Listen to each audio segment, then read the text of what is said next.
Setelah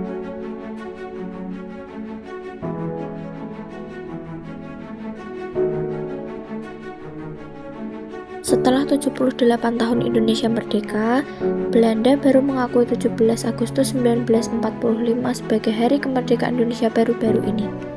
Bagi negara yang pernah menjajah itu memang sulit untuk mengakui kemerdekaan negara bekas jajahannya. Namun sebetulnya apa alasan Belanda tidak ingin mengakui kemerdekaan Indonesia ini? Ayo kita temukan jawabannya dalam video setelah ini.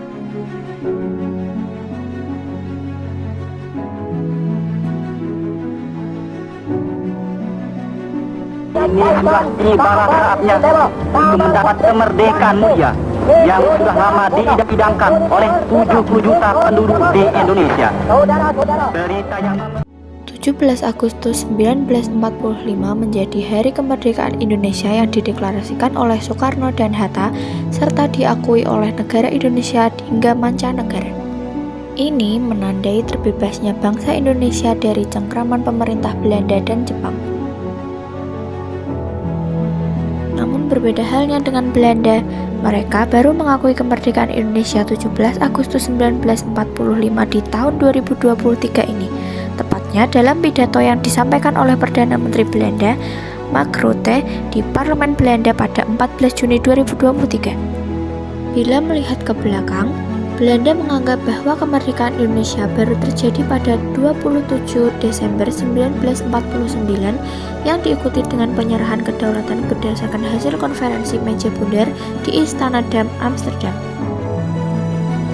Jika kita uraikan, ada 3 alasan mengapa Belanda tidak mengakui kemerdekaan Indonesia tahun 1945.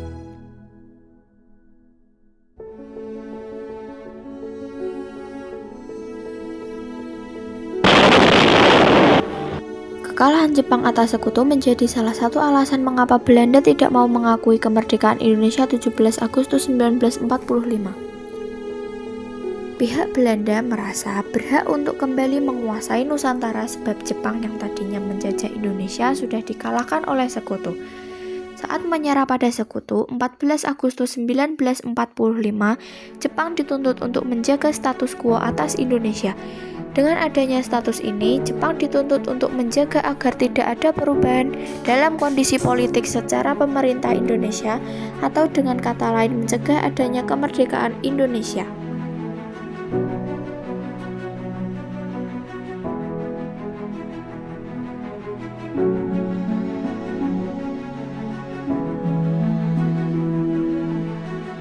Selama melakukan penjajahan di Indonesia, Belanda sudah banyak berinvestasi dan menanam aset.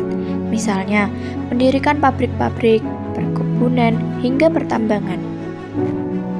Karena itulah kemerdekaan Indonesia merupakan suatu ancaman yang sangat dikhawatirkan Belanda, karena mereka akan kehilangan aset-asetnya di Indonesia. Sebagai negara yang merdeka, Indonesia tentu berhak atas segala kekayaan alam dan aset di Nusantara. Karena tidak ingin mengalami kerugian, Belanda mengubah diplomasi menjadi agresi yang mana Belanda melancarkan serangan militer untuk kembali menguasai Indonesia. 21 Juli hingga 5 Agustus 1947 agresi militer Belanda 1 pun berlangsung.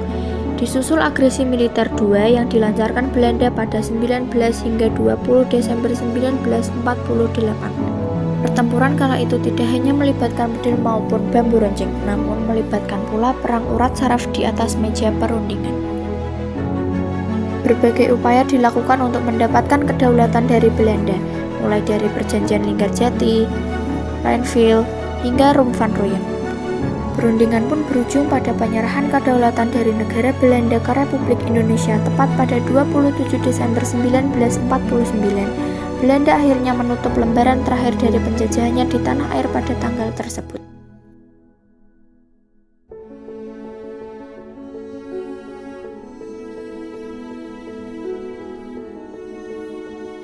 Alasan lainnya mengapa Belanda tidak mau mengakui kemerdekaan Indonesia pada 17 Agustus 1945 karena mereka bisa dituntut atas pelanggaran hak asasi manusia. Bila mereka mengakui Indonesia merdeka pada 1945, agresi militer yang dilancarkan Belanda akan dianggap sebagai serangan ilegal, bukan sebagai peperangan. Belanda bisa saja dianggap melanggar HAM karena menyerang Indonesia sebagai negara yang berdaulat dan sudah merdeka. Bahkan, Belanda menggunakan istilah polisionil bukan sebagai agresi karena Belanda merasa masih memiliki kekuasaan.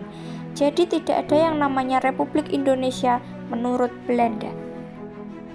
Belanda menganggap kemerdekaan Indonesia baru terjadi pada 27 Desember 1949 ketika akhirnya mereka menyerahkan kedaulatan Indonesia pada perundingan konferensi Meja Bundar.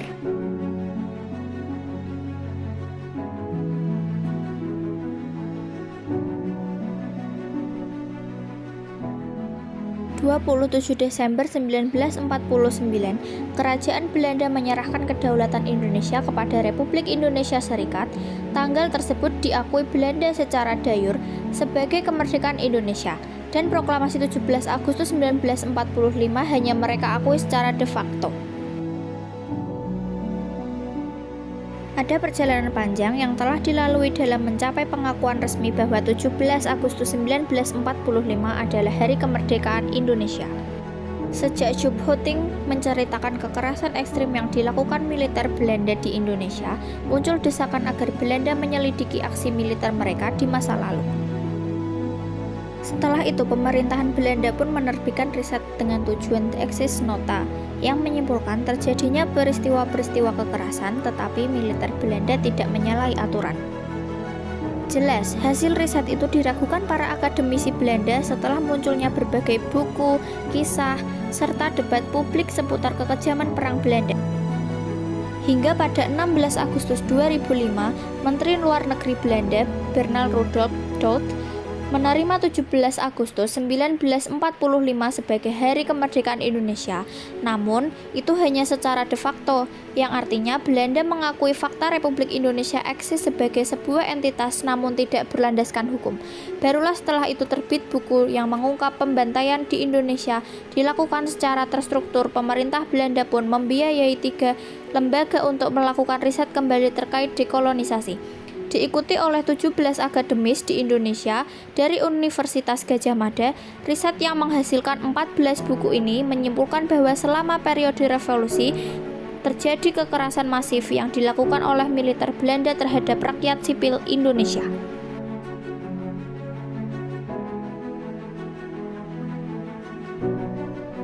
Setelah kesimpulan itu dipublikasikan, Perdana Menteri Belanda, Mark Rutte pun meminta maaf atas kekerasan yang dilakukan oleh pihak Belanda. Akhirnya, pada 14 Juni 2023 secara resmi Belanda mengakui kemerdekaan Indonesia pada 17 Agustus 1945.